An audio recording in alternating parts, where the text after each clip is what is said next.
欢迎来到碳水与油脂的快乐老家。今天咱们要把目光锁定在韩国传统的街头霸主韩式大锅炸鸡。不同于那些开在商场里精致的韩式炸鸡店，这种开在露天大棚下的路边摊才是韩国炸鸡界的扫地僧。没有复杂的调味酱汁，没有花里胡哨的包装，这里主打的就是过足猪瘾。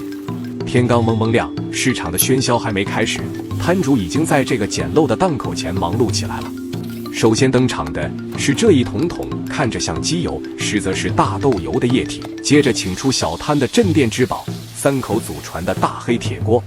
这成色，这包浆，没个50年沉淀不出这效果。几十斤油倒入锅中，配合底部的高压燃气灶，蓝色的火焰在炉膛内咆哮。这架势别说炸鸡了，扔双拖鞋进去都能给你炸得外酥里嫩。而接下来面糊的调制过程更是充满了硬核的生活智慧。只见老板掏出一把装修用的冲击钻，插进桶里就是一顿狂搅。这种高强度的离心运动能把面粉里的面筋完全打散，确保炸出来的脆皮比你家承重墙还要结实。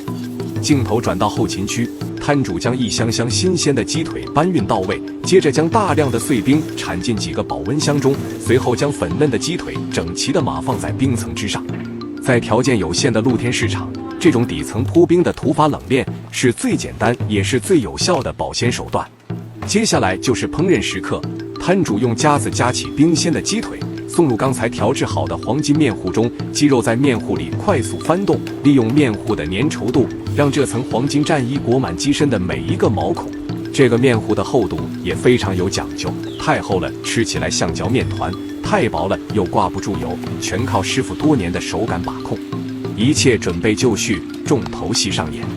此时锅内的油温已经飙升至170度，裹满面糊的整鸡以一个极其舒展的姿势滑入滚烫的油海。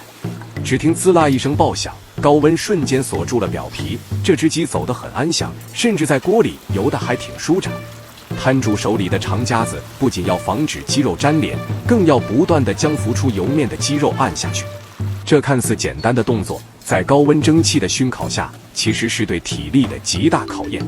随着油锅里的气泡越来越密集，原本白色的面糊在高温下迅速脱水硬化，并逐渐转变成诱人的金黄色，表面炸出了无数细碎的鳞片，这正是无数老饕最爱的卡路里之源。经过10几分钟的历练，这些鸡终于迎来了高光时刻。摊主用那个看着像捕鱼网一样的巨型漏勺，一把捞起几十只炸鸡腿，多余的油脂顺着鸡腿滑落，留下的只有纯粹的脆与香。虽然咱们都知道这就是纯粹的糖油混合物，是体脂率的死敌，但在这种绝对的视觉冲击面前，什么卡路里计算器都得当场死机。在这里，没有韩式炸鸡店里那些花里胡哨的甜辣酱，通常只撒一点椒盐，或者给一包最简单的干料。顾客来了也是豪横得很，不按两卖，直接拎走一只整鸡或者装满一袋子的鸡腿，趁热撕开一只，脆皮咔嚓作响，感受那滚烫肉汁在舌尖爆开的瞬间，然后由衷地喊出一句马西达。